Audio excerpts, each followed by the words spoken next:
Pronto, agora nós vamos dar continuidade à nossa aula de Cristologia, né, no curso Dogmática 2.0. Nós podemos, com a graça de Cristo, dar a nossa primeira aula falando sobre a Cristologia, e nós vamos falar agora sobre o segundo ponto das questões relacionadas à Cristologia. Bem, eu vou falar sobre alguns títulos que muitos abordam, até mesmo de forma esquecida, mas o Oscar Cullmann, na Cristologia do Novo Testamento, ele aborda que é a ideia do Ebed Yavé, que é a ideia do servo de Yavé.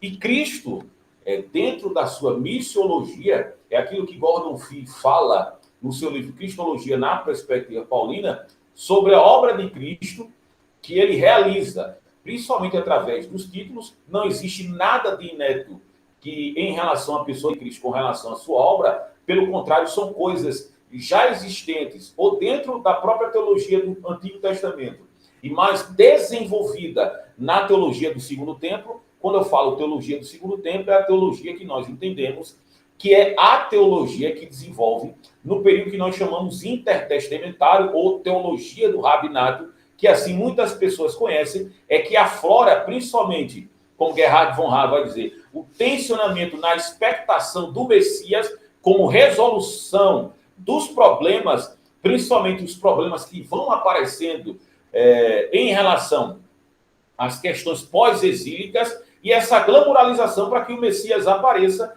para que realmente possa acontecer, digamos assim, esse novo momento na comunidade israelita. Essa é a perspectiva em relação às questões messiânicas, ao eleito de Deus. Bem, a gente vai fazer agora uma análise partindo do pressuposto. Tem alguma pessoa querendo entrar aqui rapidinho, deixa eu ver quem é. No caso aqui é Caio. Seja bem-vindo, Caio, em nome de Jesus.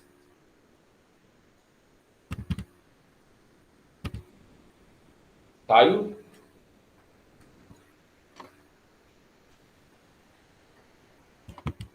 Vamos tentar. Então vamos lá. Essas citações estão no livro de Enoque. Enoque tem alguns livros que nós chamamos de livros apócrifos, tá certo? Que não estão dentro do arcabouço daqueles livros que são conceituados como canônico. Enoque, nós sabemos em Gênesis 5:24, que Enoque andou com Deus e depois Deus o tomou para si. Essa figura emblemática que ele translada sem sentir o gosto da morte, se é que eu posso falar aqui sobre algo que é palatável, que não é, mas para os seus santos, como diz o seu chefe, a morte é o retorno para casa. Enfim, nessa perspectiva, Caio, seja bem-vindo, ele está aqui, ele está mostrando. Nessa perspectiva, eu vou fazer essa leitura mostrando essa questão cristológica do Ebed Yavé, do servo de Deus que Cristo cumpre, e a gente consegue observar isso extracanonicamente, fora do quadro canônico. E o Ebed Yavé, nós vemos principalmente na parte restauracionista que compõe o livro de Isaías, que até no nosso querido Stanley Ellis conheça melhor o Antigo Testamento, nós vemos isso claramente, que o capítulo 1 até o capítulo 39 são profecias condenatórias. Isso é o que Stanley Ellis fala. E do capítulo 40 a 66, que são 27 capítulos, que alguns chamam do Novo Testamento, né, do Recaide de Atiquê, que é a ideia dos momentos restauracionistas, e o capítulo 42, 53 e 52 são cruciais no que tange essa questão do Ebed Yavé. E a gente vai tentar abordar isso partindo dessa prerrogativa, não como sine qua non, mas de fora do âmbito do cânon. Veja só o que diz o texto aqui, falando do Ebed Yavé. Diz o seguinte, lá no livro de Enoque, no primeiro livro de Enoque: e ouviu as vozes daqueles 4 presenças como proferindo louvores diante do Senhor da glória. A voz do primeiro abençoa o Senhor dos espíritos, para sempre e eternamente. E a segunda voz que ouvi, abençoando ao eleito, e aos eleitos que se apoiaram sobre o Senhor dos espíritos. Está lá em 1 Enoque, capítulo 40, o verso 3 e o verso 6. Claramente esse texto, mesmo que apócrifo, ele está relacionado ao Ebed Yavé, que é o servo de Deus. Veja, nesse texto a gente consegue identificar algumas coisas bem interessantes. Veja, o Senhor dos Espíritos. Veja, lá no livro de Apocalipse, nós vemos que Deus possui esses 7 espíritos, que é uma nomenclatura, uma Maria, que observa a questão de plenitude, que não tem começo nem fim. O Senhor dos Espíritos, a voz, né, diz para abençoar para sempre e eternamente, mostrando essa questão atemporal de Deus. E a segunda voz, ele vai dizer, abençoando ao eleito. Quer dizer, que dentre dessa conjuntura, esse conglomerado de texto, o eleito é uma pessoa que é diferenciada entre os eleitos. Existe um grupo de os eleitos que se apoiavam sobre o Senhor dos Espíritos, mostrando a soberania desse Senhor dos Espíritos, que nós entendemos que é Deus. E esse ao eleito, nós entendemos que é o Ebed Yavé, está lá no livro de Oscar Kuma, esse servo de Deus eleito, com a ideia, né, não necessariamente no livro de Enoque, mas com a ideia de um escolhido para fazer uma obra necessária, da qual, né, não pode se apagar. Isso está falando do Ebed Yavé, literalmente, do Filho de Deus. Observar claramente, você vai observar que o Senhor dos Espíritos, o Senhor da Glória, ele recebe todos os louvores, e a segunda voz, que também mostra também que o eleito recebe os louvores, está falando literalmente de Cristo. Lá em João 17 vai dizer, e o Pai somos um. Quer dizer, mostrando essa mesma consubstancialidade, essa mesma essência entre o Senhor dos Espíritos e também o eleito, que é aquele que faz uma obra específica. Segunda parte do texto, Caio, está me escutando, Caio? Estou escutando. Lê essa segunda parte aqui, por favor. Esse segundo texto. Naquele dia, o meu eleito se assentará sobre o trono de glória e fará as suas obras, e seus lugares de descanso serão inumeráveis. E suas almas dos santos deverão crescer fortalecidas dentro deles, quando virem o meu eleito. E aqueles que são chamados pelo meu nome glorioso, então farei com que o meu eleito habite com eles, e eu vou transformar o céu e torná-lo uma bênção eterna e luz. Veja, esse texto é claro. Mostra que o eleito se assentará no trono de glória. Não é o trono comum. É o trono de glória, que excede todo o trono humano. E veja, ele faz as suas obras e o que ele dá é um lugar de descanso. Biblicamente, veja, qual é o lugar de descanso? Diz a Bíblia que Deus descansou. Necessariamente não é que ele descansou porque Deus não pode se cansar. Mas um lugar de descanso é um lugar onde as pessoas, com uma linguagem eclesiástica, vão descansar das suas obras que fizeram debaixo do sol, que serão inumeráveis. As suas obras está falando literalmente do seu serviço, daquilo que Jesus diz. E Jesus deixa bem claro isso no Evangelho, lá em Mateus 5, lá nas questões da bem-aventurança, né, em João 5, o que é que ele vai dizer? O meu Pai trabalha até agora e convém que eu continue trabalhando também. Essa é a questão da obra, daquilo que Cristo fala, não só das questões ontológicas, da sua essência, como aquele que vai assentar no trono da glória.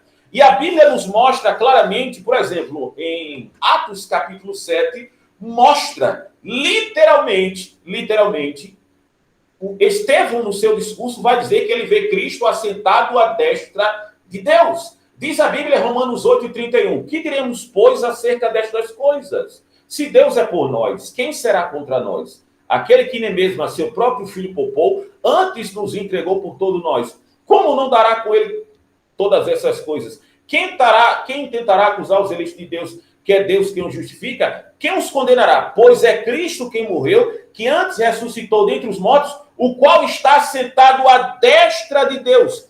Sentar à destra, biblicamente, essa palavra destra, é um lugar de destaque. Essa é a ideia do que o texto que Paulo está dizendo, que está em simbiose com aquilo que foi dito nos livros apócrifos de Enoque. Embora nós não consideremos com o mesmo peso de inspiração verbal que mostra a sua indescritibilidade, mas esses textos apócrifos mostram a verdade de Deus, e como Calvino e Agostinho dizia que toda a verdade é verdade de Deus, isso deve ser levado em conta, não como questão de inspiração, como teopneutos, mas com relação que mostra claramente, dentro de um arcabouço religioso, principalmente os tensionamentos israelita, mostra claramente essas questões que são verdades no reino dos céus. Veja só, e suas almas, que é as almas dos santos, deverão crescer fortalecidas dentro deles. Veja, ele está dizendo aqui que as questões relacionadas aos santos dependem literalmente do seu encontro quando eles têm com o eleito. Lembra da expressão paulina, a estatura do varão perfeito? E essa estatura do varão perfeito, ela só pode a partir do momento que nós temos um encontro real com Cristo. Diz lá em Colossenses capítulo 1, verso 13. E ele nos transportou do império das trevas para o reino do Filho do seu amor. A saber que temos a redenção pelo seu sangue. Quando o cristão ele é convertido pela graça de Deus, o que é que acontece? O Espírito Santo vem habitar no crente, vem fortalecendo e florescendo essa graça de Cristo na sua alma. Colossenses 1,6, Paulo vai dizer, crescidos e cheios de frutos. Paulo está falando isso para a comunidade dos crentes em Colosso. Então, as almas dos santos, os santos são as pessoas que são separados para viver esse relacionamento com Deus. Nós aprendemos isso nas questões teontológicas, tá certo? Que existem os atributos comunicáveis e os atributos incomunicáveis. Os atributos incomunicáveis, que só Deus tem, e existem também os comunicáveis. Santidade é um atributo divino comunicável, que faz com que essa santidade, que a pessoa revele o caráter de Deus através da sua vida. É o que o texto está dizendo. Quando eles virem o meu eleito, biblicamente, quem é o eleito de Deus? Isaías 42, verso 1. Eis aí o meu eleito, em que a minha alma se compraz. Não esmagará a cana quebrada, nem apagará o pavio que fumega. No batismo de Jesus, essa citação, próprio Deus, exegeticamente faz, dizendo, este é meu eleito, este é meu filho amado, em quem me compraz. Então, vamos lá. E aqueles que são chamados pelo seu nome glorioso. A Bíblia mostra claramente, Isaías, e também no livro, Paulo vai dizer acerca que, o livro de Lucas, que é o livro de Atos, lá em Atos, capítulo 1, verso 26, que diz a Bíblia que pela primeira vez os discípulos serão chamados de cristãos. João 15, verso 15, sem mim nada podeis fazer. Essa é a ideia dessa intercambialidade com Jesus. Eles serão chamados pelo nome glorioso de cristãos, de semelhantes a Cristo. Então farei com que o meu eleito habite com eles. Qual é a profecia lá de Isaías? A profecia que vai dizer o quê? Emanuel, que quer dizer Deus conosco, que é uma expectação messiânica. Essa questão desse nome Emanuel, Deus conosco, é porque existe uma ruptura entre o relacionamento do homem com Deus a partir do pecado. O pecado diz lá em Isaías 59, verso 2, que diz que é aquilo que faz separação entre o homem e Deus. Sendo esse objeto que faz separação entre o homem e Deus, para que esse relacionamento volte entre o homem e Deus, Deus tem que se fazer presente através do sacrifício vicário. Lá no Novo Testamento não existe esse sacrifício no modus operandi do Antigo Testamento. O sacrifício agora é na pessoa de Cristo. E é através desse sacrifício de Cristo que nós voltamos a ter um relacionamento com Deus, que é o Emanuel, que é Deus conosco, lembrando o Jardim do Éden, da onde Deus mantinha um relacionamento puro e perfeito com os homens. Essa é a ideia. E eu vou transformar o céu e torná-lo uma bênção eterna e luz. Está mostrando a atemporalidade em relação ao céu, transformar numa bênção eterna e luz, porque luz, biblicamente, é intercambiável a ideia de entendimento. 2 Coríntios 4,4 vai dizer que o Deus desse século cegou o entendimento dos homens para que não resplandecesse a luz do Evangelho. Diz lá em João, capítulo 1, João dizendo, eu não sou a luz, mas eu testifico da luz. Mas os homens amaram as trevas mais do que a luz, porque a luz mostra a verdade de Deus. Alguma pergunta de vocês aí, meus amados irmãos, que estão nos acompanhando, tanto o Lenilson como também o nosso querido irmão Caio? Pode passar aqui? Ô, professor. Pode falar. É uma dúvida que não é uma dúvida minha, mas também de um colega meu que ele me perguntou em relação a esse termo Emanuel. Havia uma perspectiva naquele tempo da profecia ou também numa perspectiva mais futura? Porque ele me fez uma pergunta sobre o uso do termo Emanuel nesse sentido. Será uma perspectiva... Repete aí, por favor, peraí, você deixou... Repete, tu pode falar mais alto? Falo. Pronto, diga. É que meu colega, ele teve uma pergunta que eu não soube responder sobre o termo Emanuel lá no livro de Isaías, lá no capítulo 7, capítulo 7, capítulo 8, se o termo desse nome Emanuel era aplicado àquele tempo, era também aplicado àquele tempo, ele estava me perguntando. Porque existe, a gente, quando fala de profecias, tem ali faces do Antigo Testamento, o próprio Bill Arnold, eu acho que é isso. Veja, a profecia, geralmente, quando o profeta ele tem uma visão, por isso que é chamado de vidente, a visão que ele tem, veja só, é intercambiável com a cultura que ele tem. Tá certo? Por exemplo, quando Daniel vai ver aqueles animais, aqueles seres alados. Aqueles seres alados que são representatividades em relação a governos, é porque lá onde ele estava, no exílio da Babilônia, existia o portão de Star, que tinha aqueles seres alados míticos. Nesse sentido, Emanuel é tanto Deus conosco, porque com relação, não há perspectiva de relacionamento entre o povo e Deus, mas você pode ver isso na parte, no introito do livro de Isaías. No introito do livro de Isaías, mostra claramente a questão da defectibilidade moral. Porque o boi conhece o dono e o jumento o seu manjedouro, mas o meu povo não me conhece. O povo está no pecado tão evoluído que as pessoas não mantêm esse relacionamento com Deus. E a ideia do Emanuel, que é o Deus conosco, é um princípio, eu estou falando até em latim, né? É um princípio relacionado lá a Gênesis. Lembra do que eu falei? Eu acredito que você estava. Que toda a nossa teologia gira em torno de Gênesis 1, 2, 3, 4. Caio? Oi. Você lembra disso? De Gênesis 1. 2, 3 e 4. Toda a nossa teologia está concentrada de Gênesis 1, 2, 3 e 4. Gênesis 1, 2, 3 e 4 digamos assim, para desenvolvimento canônico, ele tem uma força centrífuga, que vai dali para fora. O desenvolvimento teológico acontece nos textos assim, a partir dos pressupostos de Gênesis 1, 2, 3 e 4. E vai se ampliando de forma progressiva. Nesse caso, observe claramente, o que é Deus conosco? Olhando lá para Gênesis.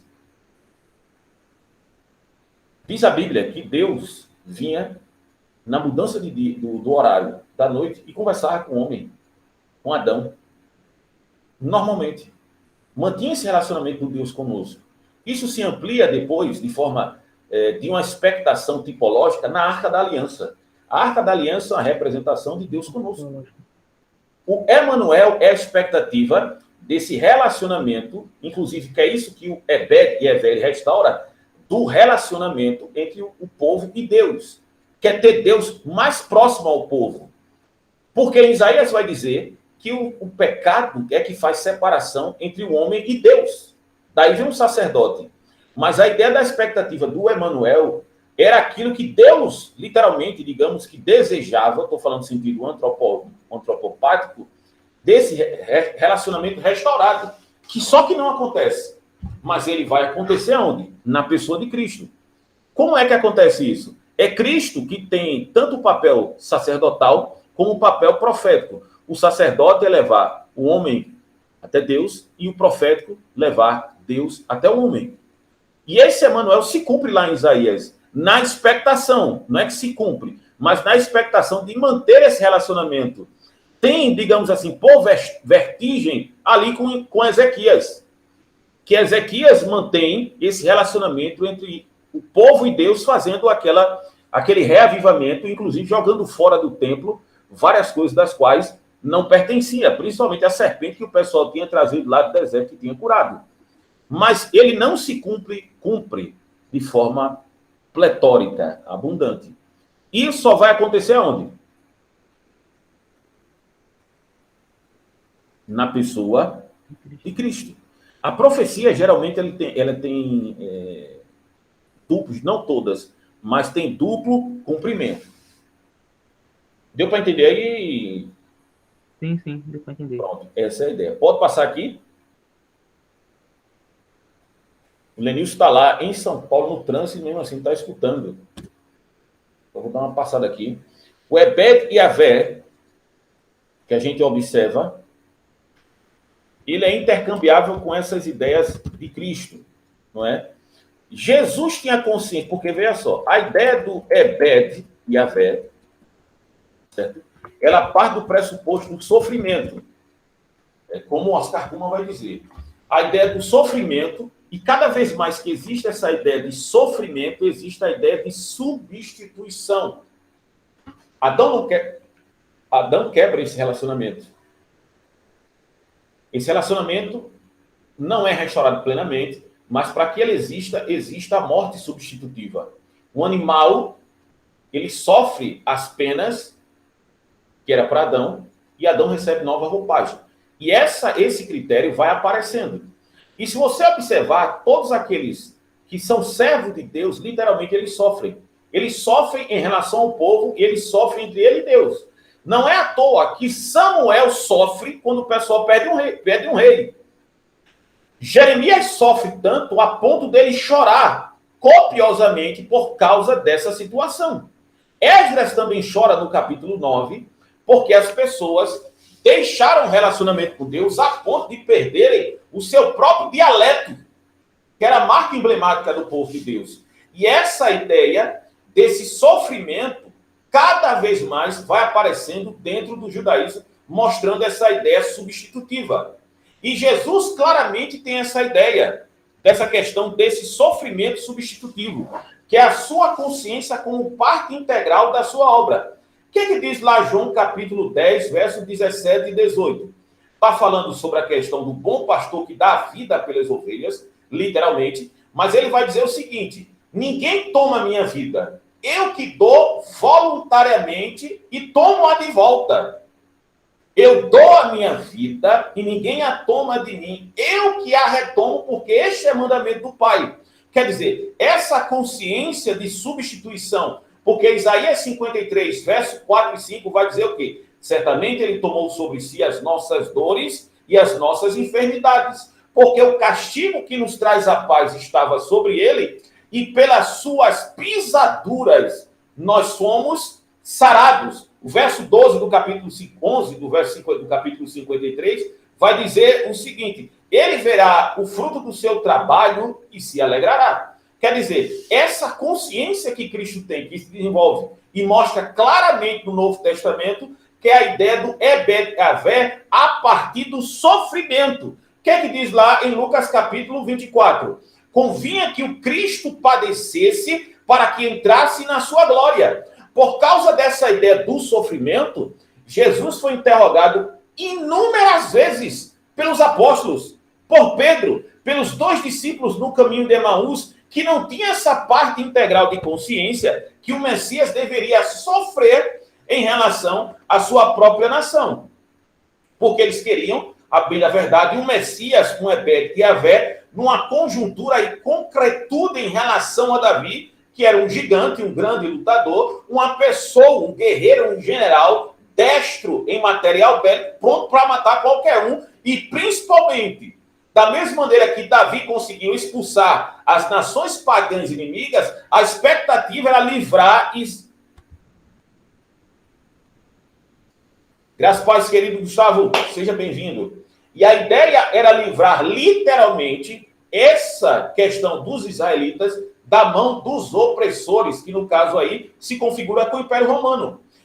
Tem um livro, O Messias Antes de Cristo, que é uma ideia do Messias de Qur'an, porque o que se tinha era que o mestre de justiça, tá lembrado que é o mestre de justiça, né, Caio?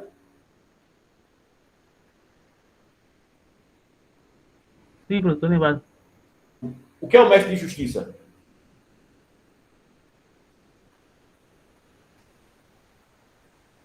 Lembra?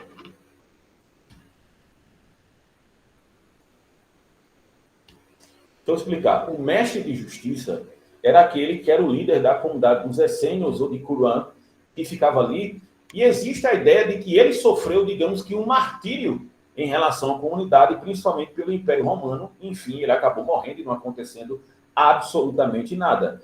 Mas no caso de Cristo, essa morte substitutiva, como diz lá em 2 Coríntios capítulo 5, verso 14, o amor de Cristo nos constrange. Julgando nós assim, se ele morreu por todos, logo todos morreram, para que os que vivam não vivam mais para si, mas por aquele que morreu e ressuscitou. 2 Coríntios, capítulo 19, verso 20. O texto vai dizer,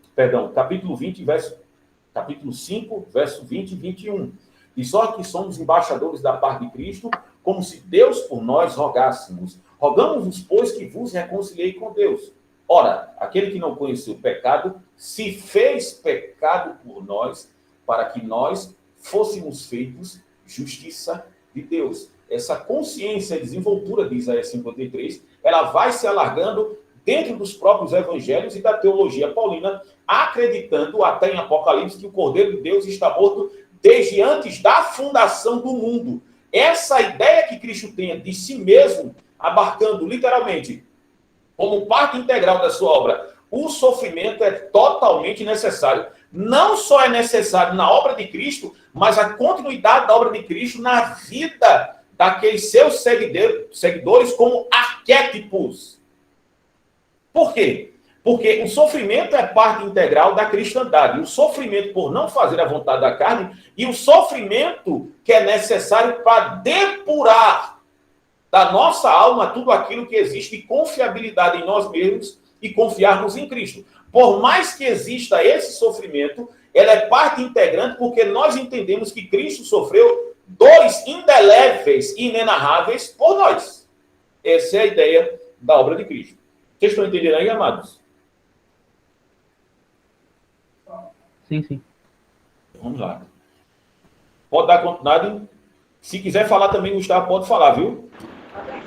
Ô professor, pode falar. Agora que eu consegui aqui liberar o áudio aqui, eu não sabia. O senhor falou aqui a respeito daquela serpente lá que foi levantada no deserto, o motivo pelo qual ela foi levantada, porque aquele povo estava sendo picado pelas cobras e eles estavam morrendo, né? Aí até hoje eu tinha essa dúvida. Essa serpente que foi levantada e aquelas pessoas lá, que Deus ordenou para que elas olhassem para aquela serpente lá e elas eram curadas, né? Elas viviam, né? Ela simboliza Cristo na cruz? Cristo faz esse que não, Cristo faz, que é uma parte, né? Analogamente, sim, porque é isso a resposta lá de João capítulo 3 ao príncipe da sinagoga, que é Nicodemos. Nicodemos é o cabeça, digamos que é o presbítero mor da sinagoga, e ele entende a partir desse momento. Assim como a serpente foi levantada no deserto, assim será o Filho do Homem levantado, da mesma maneira que as pessoas não fossem curadas fisicamente, mas curadas na alma, e principalmente o relacionamento com Deus, visto que as serpentes que estavam picando aquele povo eram em relação à desobediência, e essa questão dessa serpente de bronze é literalmente para mostrar a questão redentiva e a misericórdia de Deus. Eu falei disso porque as pessoas com a ideia idolátricas, as pessoas levaram essa serpente lá para Ezequias, que Ezequias vai retirar até na época de Ezequias, que são mais ou menos 700 anos pós esse evento que aconteceu da serpente, e as pessoas estão levando aquela serpente como um objeto de liturgia, que é algo execrável, que não tinha nada a ver com aquilo que entrou em caducidade civil só para um evento e nada mais. Certo aí? Certo, professor. Eu fiz essa pergunta aí porque muitos católicos já usou essa passagem para falar que isso era idolatria, porque eles estavam dentro de uma serpente, só que eles não entendiam o contexto da história, né? Pelo qual motivo Deus ele fez isso. Então, assim, eles usavam isso até como Então não pode sim adorar outras imagens, porque o povo de Deus lá no deserto adorou a serpente lá, que eles colocaram perante a serpente.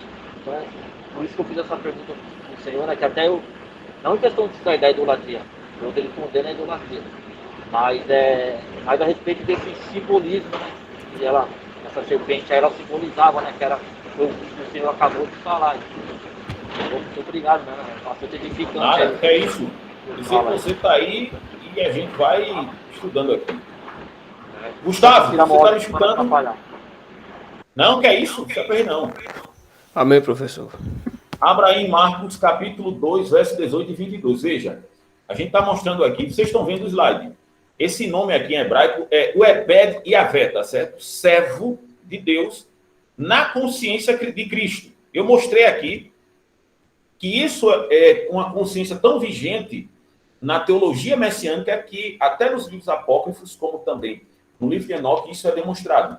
E a gente vai mostrar isso aqui agora dentro do cânon do Novo Testamento, que é a consciência de Cristo a partir da sua obra salutífera. Então tem alguns textos, esse daqui são textos do Novo Testamento que mostra Cristo consciente da sua obra e principalmente nessa parte integrante do sofrimento.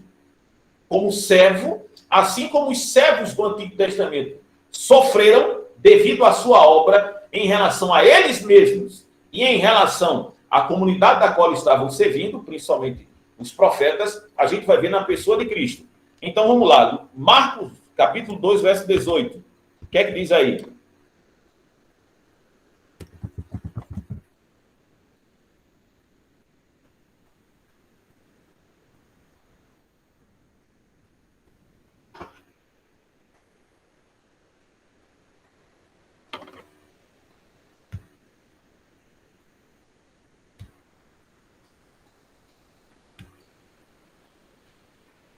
Opa!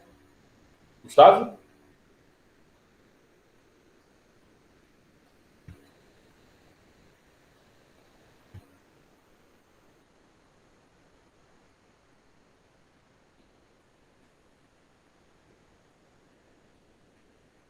Gustavo?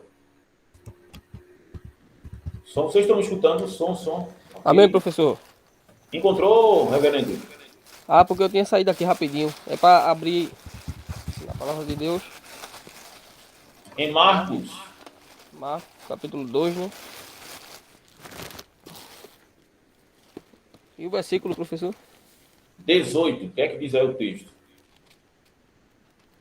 Marcos, capítulo 2, versículo 18. Ora, os discípulos de João e os fariseus jejuavam. E foram e disseram-lhe: por que jejuam os discípulos de João e os dos fariseus, e não jejuam os teus discípulos? Pronto. Responda isso pra gente. Pode responder? Comente.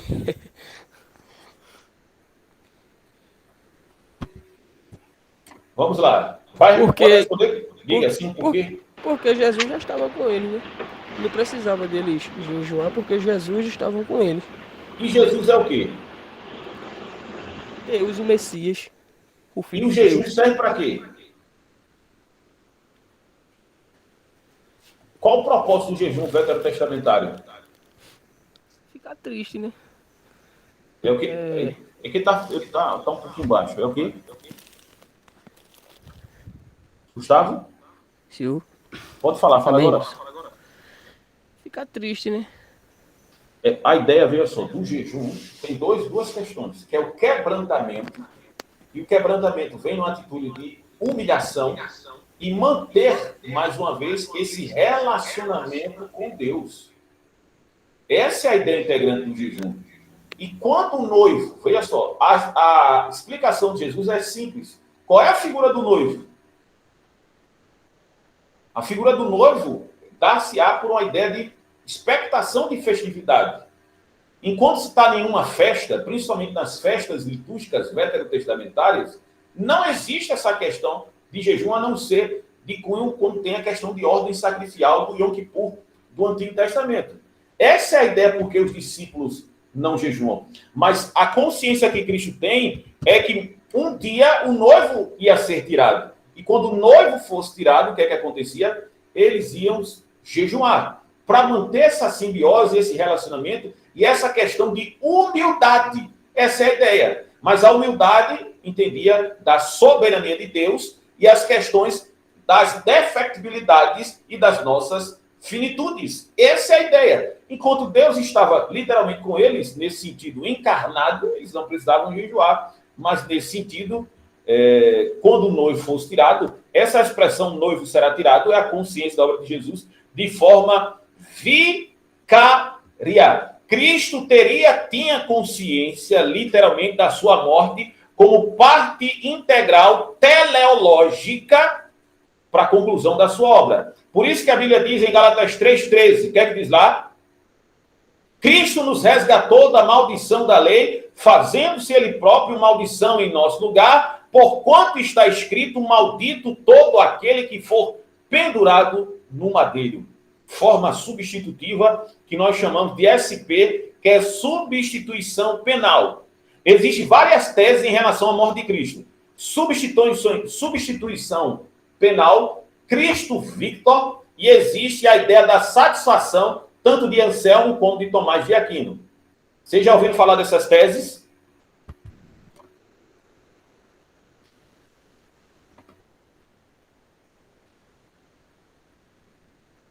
Cadê? Sim ou não? Não. Substituição penal é a ideia de que Cristo sofreu a pena em nosso lugar.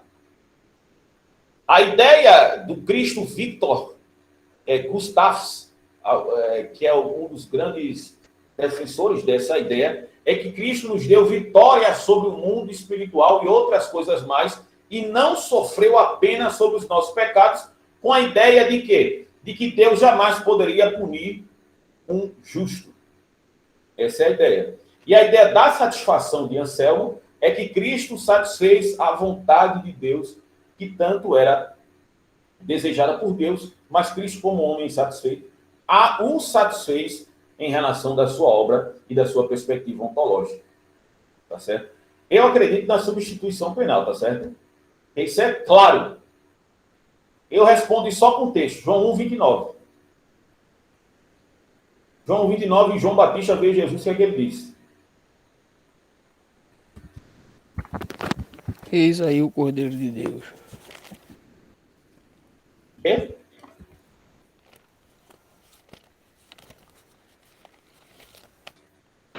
Eis aí o Cordeiro de Deus que tira o pecado do mundo, não é isso? Pronto. Essa é a ideia bíblica. Quando João Batista está falando isso, João Batista ele era conhecedor nato do Antigo Testamento, que ele é filho de sacerdote, tá certo? De Zacarias. E que é filho de Zacarias, né? Qual é essa ideia?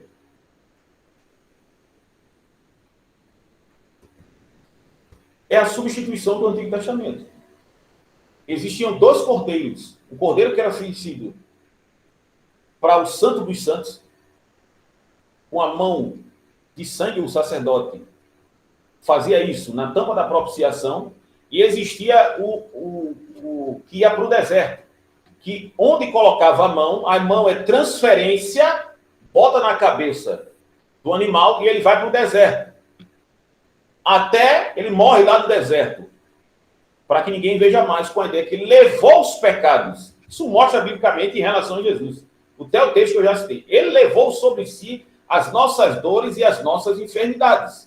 Quer dizer, o animal era punido, porque diz a Bíblia lá em Hebreus, capítulo 9, que sem derramamento de sangue não existe remissão de pecado.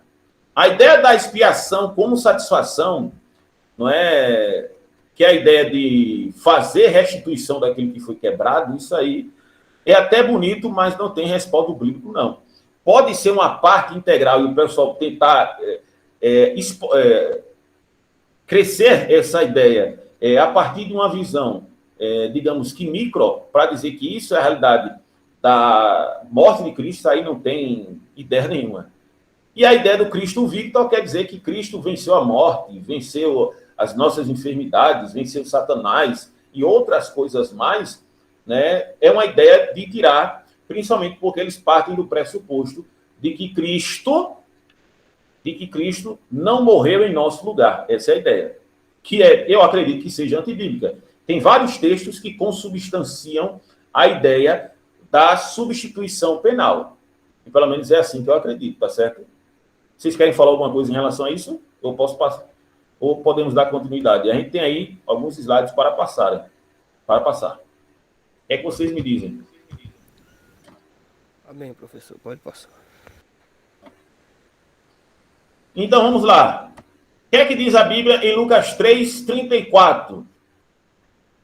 Afinal, nenhum profeta deve morrer fora de Jerusalém. Isso é um discurso de Jesus.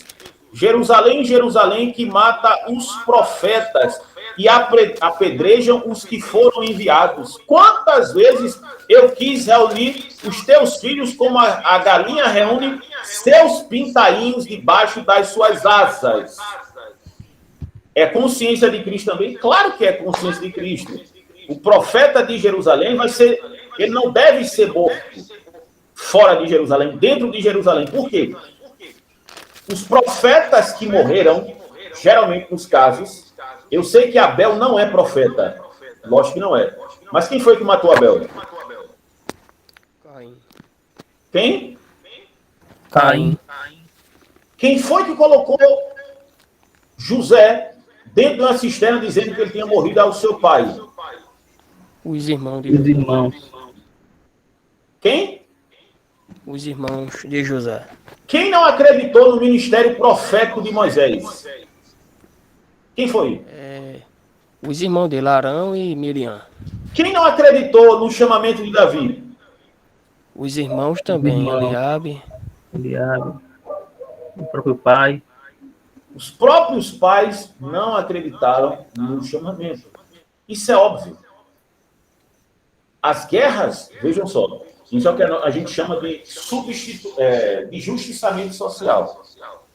O grito dos profetas, isso até a irmã Patrícia quer fazer um livro, e agora é bom a gente realçar isso. A gente pode até fazer uma aula sobre isso. O grito dos profetas era em relação a quem, meus amados irmãos?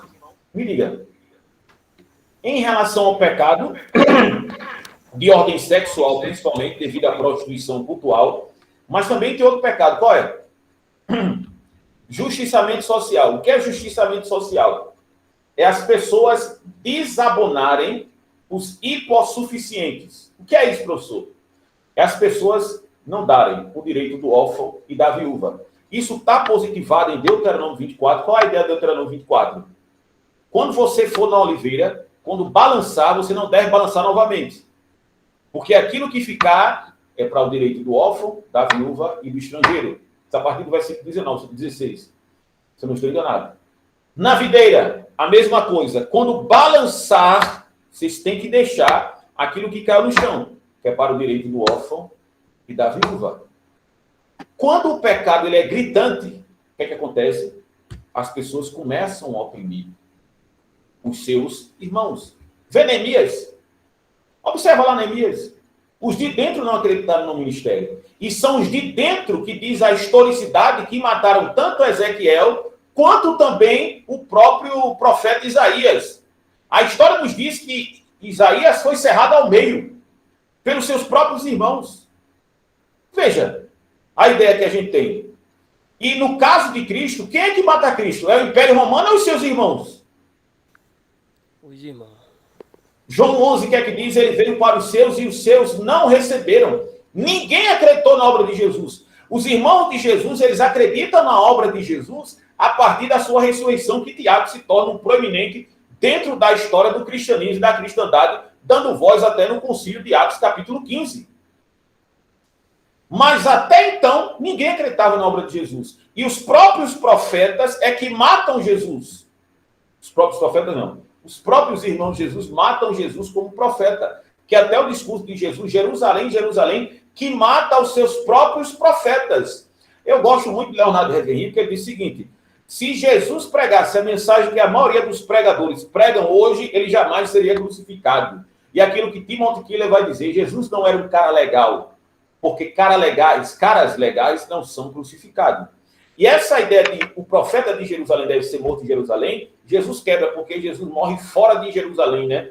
Daquele reduto de Jerusalém, na questão do Calvário, mas mesmo assim ele é assassinado, e ele tem consciência disso como parte integral da sua obra. Veja, tem um texto que Jesus diz o seguinte: vocês não podem ser batizados no mesmo batismo que eu vou receber. Esse batismo que ele está falando é de quê? É o batismo da água, é o batismo do Espírito Santo ou o batismo da morte? Da morte. É o da morte. É. E o sinal de Jonas? Assim como o filho do homem, assim como Jonas passou 3 dias dentro da baleia, assim também o filho do homem passará 3 dias e 3 noites no mundo da terra, né? Ele passará 3 dias e 3 mortos, 3 dias e 3 noites no errado, né, irmão? Não está errado, não está errado, não. Mas isso lá está em Mateus 16. Mateus 16 é parte integral. Se você não decorar Mateus 16, você pode perder muitas ideias, principalmente de cunho eclesiológico e da questão da obra vicária e salvífica de Mateus Cristo. 12, 38. Oi? Professor, Mateus Oi. 12, 38.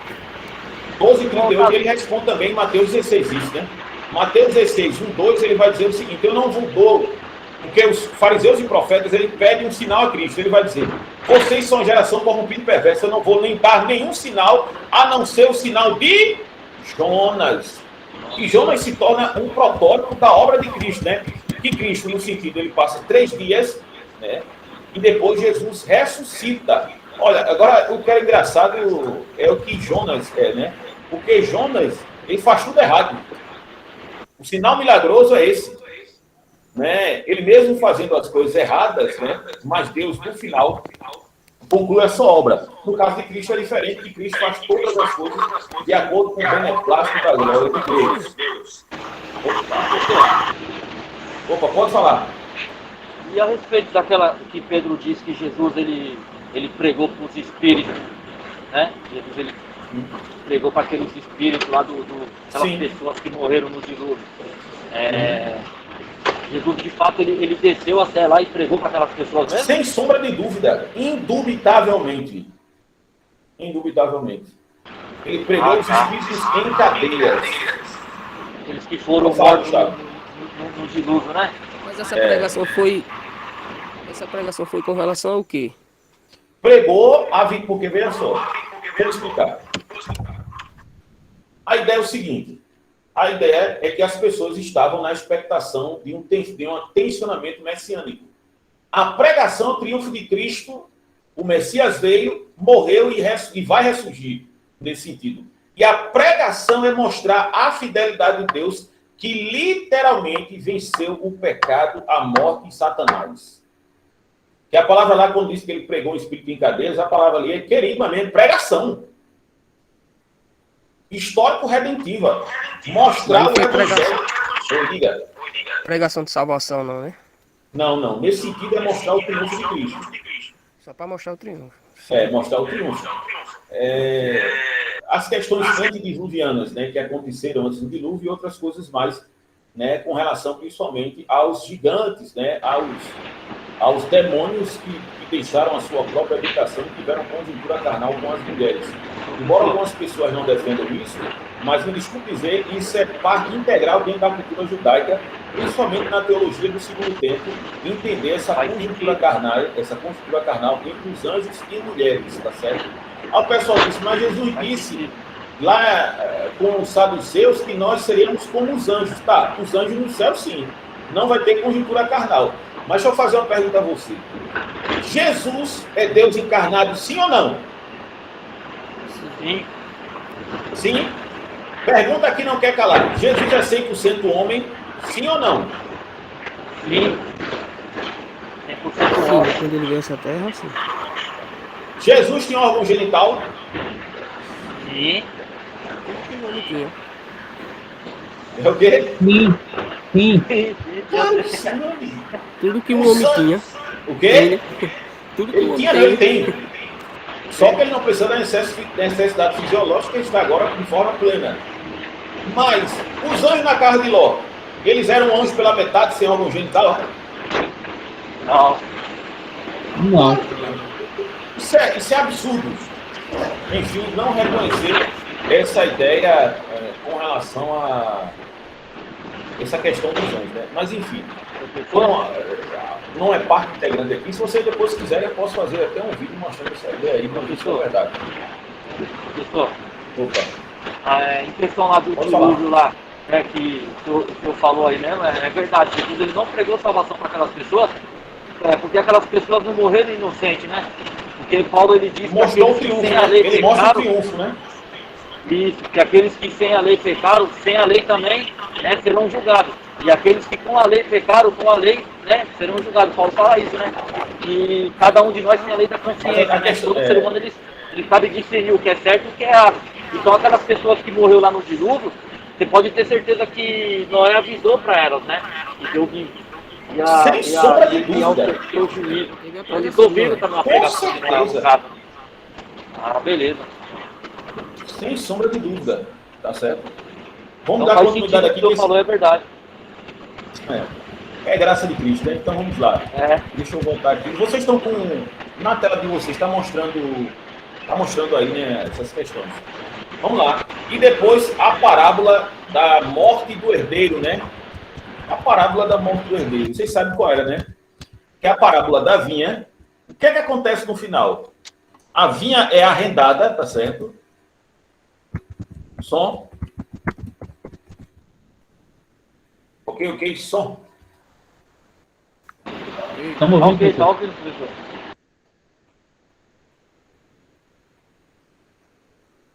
Opa. Não estou escutando vocês, não. Amém, professor. A parábola da vinha de Mateus 21. Bota aí, Mateus 21, 33 ao 43. Qual é a seguinte? Biblicamente, essa parábola é totalmente do Antigo Testamento, tá certo? Vocês sabem disso, né? E diz o texto que Deus, ele planta uma vinha, o proprietário planta uma vinha e ele arrenda essa vinha. E depois ele vai pedir para que os seus serviçais vão pedir essa questão do arrendamento. As duas vezes que acontece isso, serve o simbolismo dos profetas. Eles são espancados, sabe? E Deus envia o seu herdeiro. O que é que eles fazem? O seu filho. O que é que os arrendatários fazem com relação a isso? Eles matam uns, né? E colocam os outros para correr, né? Eu lembro dessa passagem. A parábola da vinha mostra claramente que Jesus é morto pelas pessoas que estão cuidando da vinha. Quem são esses proprietários da vinha? Simplesmente os grupos sectários. Todas as vezes do Antigo Testamento que aborda a questão da vinha para mostrar a Israel esse relacionamento, veja em Isaías capítulo 5, sobre a parábola do não amado. E Deus coloca a própria nação de Israel para julgar, porque diz que ele era um agricultor, ele ara toda a terra, coloca uma torre de vigia, coloca as melhores sementes, e a expectativa é que tivesse uvas boas, e diz o texto que ele teve uvas bravas. E a questão dessa parábola da vinha, a vinha é símbolo da nação israelita, principalmente em relação a sua vida litúrgica. Existia uma vinha de ouro em um dos portões de Jerusalém para entrar em Jerusalém. E a ideia que os filhos matam, os arrendatários matam o filho, é literalmente para que ele não tenha parte da vinha. A mesma coisa acontece com Jesus. Deixa eu dizer uma coisa para você não ficar triste com os usos e costumes da sua igreja. Nós ficamos tristes, mas não vai mudar. Só por obra e graça de Deus. Jesus é morto pelo costume. Nada mais, nada menos. Simplesmente pelo costume. O costume são doutrinas de demônios dadas por homens. O costume não muda. Você pode ver, o evangelho, o pessoal diminui, mas os costumes não mudam. Jesus é morto por estragar os costumes e a tradição do povo judeu, que não tinha nada a ver com a Bíblia. Por isso que o apelo de Cristo é o legeigar, regrafê ou gregraptai. De fato está escrito ou está escrito. Essa é a ideia que nós temos em relação... Espera aí que eu... Ah, sim. do Antigo Testamento. E a vinha, que vai dizer lá no Salmo 80, que Deus tirou essa vinha lá do Egito, simboliza a nação de Israel, que sempre deu uvas podres. Essa é a ideia aqui que a gente viu. Tá certo aí, meus irmãos? Mais alguma pergunta, meus amados? Que vocês gostariam de fazer? Pode dar continuidade? Pode, professor. Vocês têm alguma dúvida? Se tiver alguma dúvida, a gente volta. A gente tocou no primeiro ponto aqui, na ideia do Ebed e Avé, do servo de Deus, e a gente aqui está mostrando a consciência de Cristo, tá certo? Então vamos lá. E aí, Caio? E aquelas letras ali em hebraico? Já sabe ler já em hebraico já algumas coisas? Tô engatinhando ainda. Que primeira letra é essa aqui? Qual? Em hebraico. É o Beit. E esse aqui? É o Resh. E esse aqui? É um Nun. É o Nun. O outro Esse é o aqui? Shi. É o Shi. Ou Si. É o Shi. É, né? Isso aqui é o... É o Bereshit, né? Não, isso aqui é o Bara, porque eu não coloquei os sinais e maçoretos, mas eu tenho um aplicativo agora no celular que eu descobri, que meu colega mandou, meu colega mandou. Isso aqui é o Baranasha. O Baranasha é a expressão em aramaico, filho do homem. Essa é a ideia. E Huios tu antropo. Que é isso aqui, a expressão? Hein, Caio? Huios tem duas expressões em grego para falar sobre filho. Um é tecno e a outra é huios. Tecno é criança. É criança. Huios é filho maduro. Não é? Huios tu antropo. Eita, deixa eu voltar aqui. Huios tu antropo quer dizer filho do homem. É a mesma expressão do Baranasha, tá certo? Esse é um texto bem conhecido, tá certo? Que a gente vê lá em Daniel, capítulo 7, versos 13 e 14. Isso aqui, essa expressão de Daniel, qual o contexto dessa expressão aqui? Vamos ler primeiro a expressão. Lê aí, Gustavo. Lê esse versículo que está na tela. Eu estive olhando nas minhas visões noturnas, e eis que vinha nas nuvens como um filho de Adão, e dirigiu-se ao ancião de dias, e o fizeram chegar até ele, e foi-lhe dado o domínio, e a honra e o reino para que todos os povos, nações e línguas o sirvam. O domínio dele é domínio eterno, e o reino dele é o único que não será destruído. Daniel capítulo 7, veja só, Daniel tem várias visões, principalmente de cunho dos impérios. Tanto no capítulo 2, Daniel, quanto no capítulo 2, quem tem a visão é Nabucodonosor, o rei que Deus mostrou para ele as questões do fim do mundo, mas para mostrar que Deus governa, tá certo? E depois são as expressões com relação a esses reinos a partir de uma linguagem, né? Anagolutum principios, que é princípio de analogia, pela visão que Daniel tem. Daniel já está com mais de 70 anos, tá certo? Ele está no Império Medo-Persa, quando fala no capítulo 7, já tem passado o Império Babilônico, ele está no Império Medo-Persa, quem está governando já é Dário, tá certo? E aí, ele está orando e está tendo visões. Veja, ele está tendo visões. A primeira visão que ele tem, qual é o animal? Um leão alado, que mostra o Império da Babilônia. Um leão, que nós sabemos, o rei da selva. Essa é a ideia que se tem. E tinha isso também lá nos portões de Estarta, onde Daniel andou muito, naquele palácio. Tinha também, além disso, depois dessa visão, veio outro animal. Um animal que ele tem, é um urso que tem asas, que ele devora 3 costelas. Quem são as 3 costelas? São 3 reinados, muito opulentos. Quais são? O Império Medo-Persa, o Império Babilônico, é o Império Medo-Persa, A costela que ele come, as 3 costelas, uma é o Império Babilônico, outra é o Império da Lídia, que também tem muito dinheiro, e também é o Império do Egito, que também tem muito dinheiro para fortalecer o Império. Depois ele vê um leopardo, que é o animal mais rápido do mundo, porque em 10 anos, Alexandre o Grande consegue conquistar esse reino todo e que o consagra como Alexandre Magno ou Grande. E depois ele vê um animal que não pode se descrever, mas onde ele passa tudo, ele vai destruindo, que é o Império Romano. Depois ele tem uma visão do Filho do Homem. Essa expressão Filho do Homem é uma expressão messiânica. Essa expressão é utilizada 80 vezes no Novo Testamento, que é a expressão mais utilizada por Jesus, que Jesus utiliza para mostrar essa questão da sua soberania.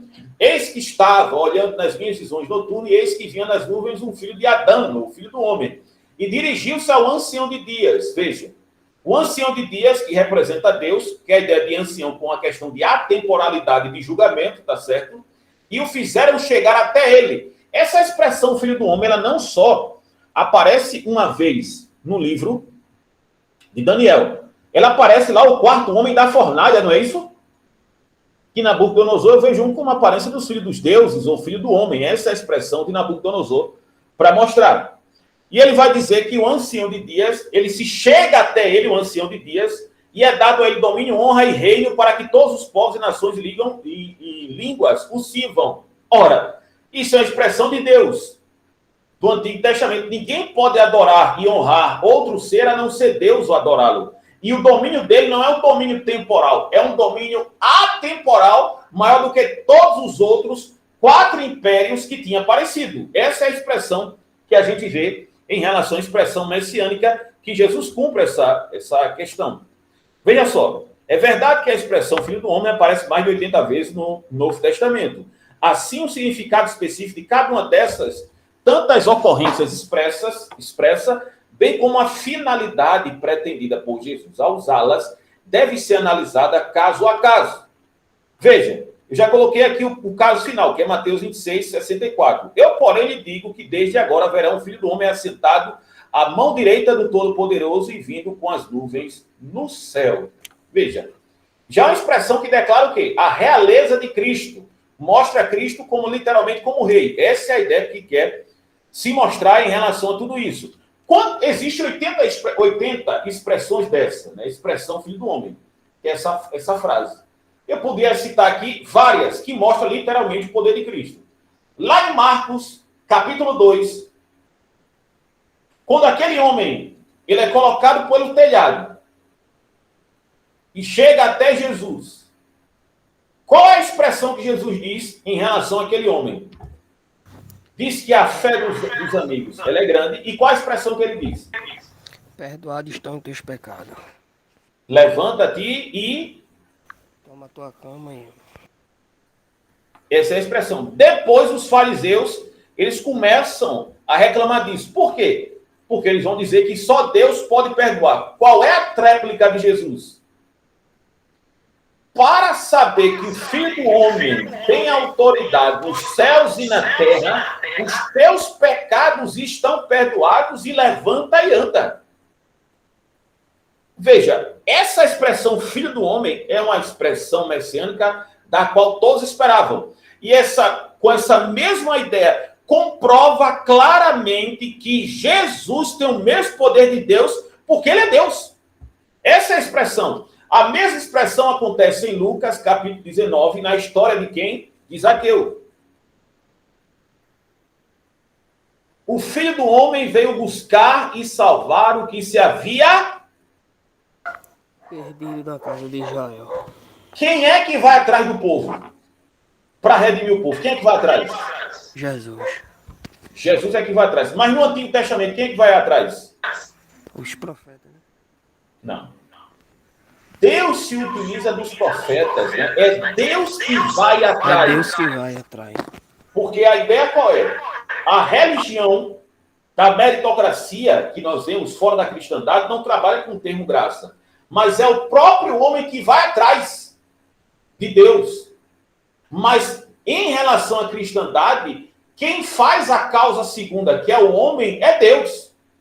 Romanos 10, 17, a fé vem pelo ouvir a palavra de Deus. Pronto. É através da palavra de Deus que o homem pode chegar a Deus. Quer ouvir. Tem que ser uma pessoa que pregue a palavra de Deus. É Deus quem vai atrás da pessoa. Mesmo a pessoa indo para o culto. Diz lá em Filipenses capítulo 3, verso 13. Porque de Deus é tanto o querer quanto o efetuar. Deus é... Capítulo 15, verso 5. Sem mim nada podeis fazer. Não estou dizendo que existe algo de forma predestinalista. Mas a ideia da filosofia dentro da cristandade é Deus que vai atrás do homem sempre. E essa expressão acerca de Zaqueu, que Zaqueu era um publicano, naquela época era uma pessoa que era contratada pelo Império Romano para trair a sua nação. Ele era tido como traidor, literalmente. Porque além de cobrar o dízimo, os 10%, que é a taxa de imposto, ele cobrava mais para as questões da sua própria filáusia, da sua própria soberba. Aí Jesus disse, tu também és filho de Abraão, porque as pessoas diziam que ele era amaldiçoado e ele não era filho do patriarca Abraão, mesmo sendo judeu e cumprindo todos os ritos. Mas o Filho do Homem veio buscar e salvar aquele que se havia perdido. Vou dar uma continuidade aqui. Meus irmãos, vamos fazer o seguinte. Tem essa parte do Kyrios, que eu vou falar contra a teorética de Bullset sobre essa questão do Kyrios, tá certo? E mais na frente a gente vai terminar a questão da cristologia em João. O que é que vai acontecer? Eu sei que vocês estão gostando da aula, mas é 9h40. Eu tenho que comprar, eu sei que você não tem nada a ver com isso, tá certo? Amanhã eu vou gravar um vídeo. Quem pode aqui, amanhã à tarde, a gente tratar sobre esse assunto aqui? Alguém pode, amanhã à tarde? Posso, amanhã eu faço o que eu estou fazendo hoje, coloco no áudio aqui, vou ouvindo, que é muito edificante, edifica muito nós, ouvir isso daí, esses ensinamentos. Não, pode falar disso. Posso.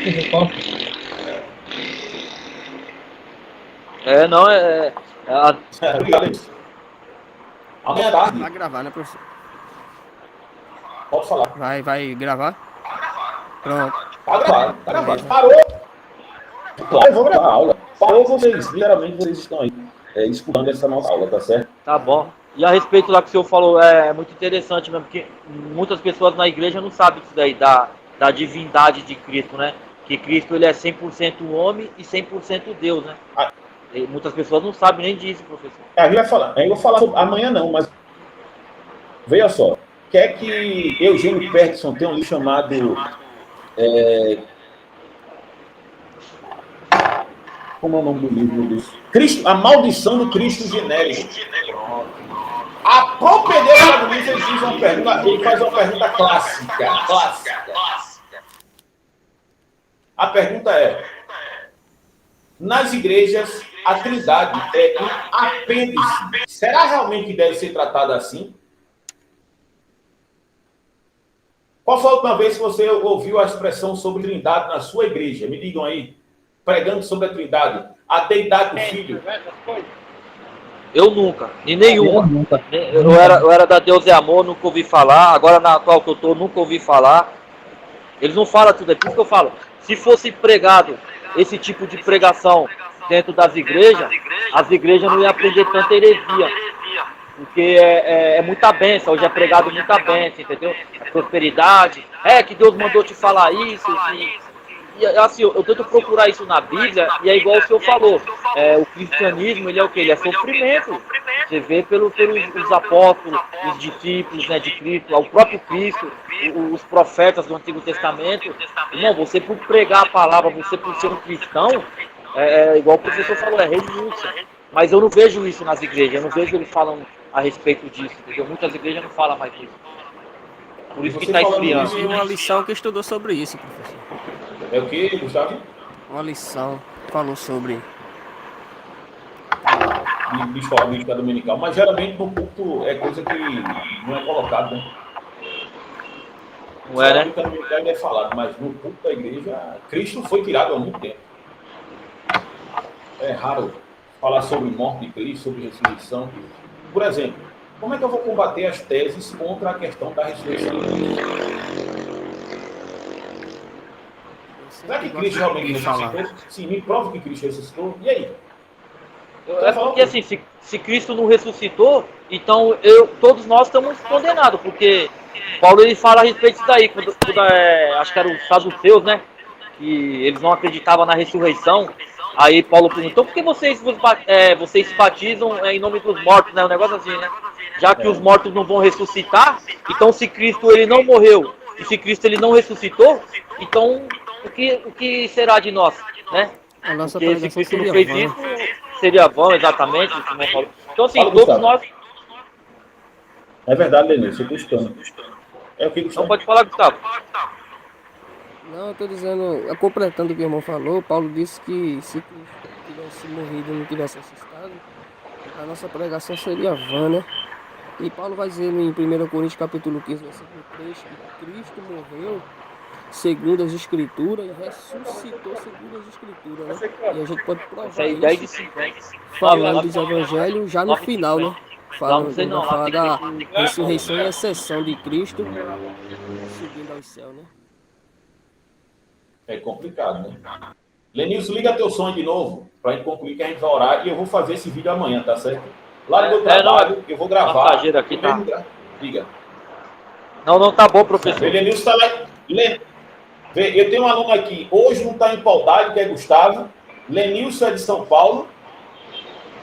Tô E trabalhando ainda. Caio é lá Amém. do Deus LR, abençoe, né? irmão Lenilson. Amém, Gustavo. Deus É, abençoe. lá em São Paulo, lá. Ele trabalha com o centro de reabilitação, obreiro da cadeia. Depois eu vou pedir para ele dar um testemunho lá no grupo, tá certo? Daquilo que Deus deu graça a ele para ele fazer, juntamente, né, para que Deus seja exaltado. Tá certo? Vamos orar agradecendo a Deus nesse momento. Tá certo? Pedir que o irmão Gustavo ore, encerrando aí. Meu aluno querido, que há mais de 3 anos eu conheço, né, desde setembro de 2018. Estamos juntos. Amém. Meus irmãos, a paz do Senhor Jesus. Vamos orar conforme determina o nosso pastor e nosso professor. Pastor, Soberano e eterno Deus, Pai maravilhoso. Neste momento, ó Pai, nós queremos te louvar, te dar graça em nome de Jesus por esta aula abençoada. Continua, Senhor, abençoando, derramando a tua graça sobre a nossa vida, nos ajude. Nos dá, Senhor, um final de semana abençoado, que nós possamos meditar, Senhor, nas palavras que foram faladas aqui, nesse estudo abençoado. Deus, continua derramando a tua graça na vida do nosso professor Jaderson, sua esposa, cura a tua cela, Deus. Abençoe o irmão Lenilson, Senhor, cada um que participou desta aula abençoada, Senhor. Nos ajuda, continua no comando, no controle da vida de cada um de nós, Senhor. Fica conosco em nome de Jesus. Amém. Amém? Vamos aqui. A graça a Deus. Amém. Deus abençoe. Tá certo? Deus abençoe. Até a próxima. E essa aula, eu gostei muito dessa aula, tá com os irmãos. Principalmente Carlos, Lenilson, o pessoal que estava aqui, o irmão Gustavo. Eu gostei muito dessa aula. E a gente, quando vai falar do Eterno Assunto, né? Mais de 1 hora falando aí sobre... Cristologia, professor. É Cristologia. Tem um que já está gravado. Matéria abençoada, a matéria que eu mais amo. Depois, olha, a próxima aula vai ser sobre... Terminando Cristologia, vai ser soteriologia. Vocês vão escutar coisas que vocês nunca escutaram na vida de vocês. Amém. Nunca. Tá certo? Fiquem na paz e abençoe. Amém. Deus abençoe.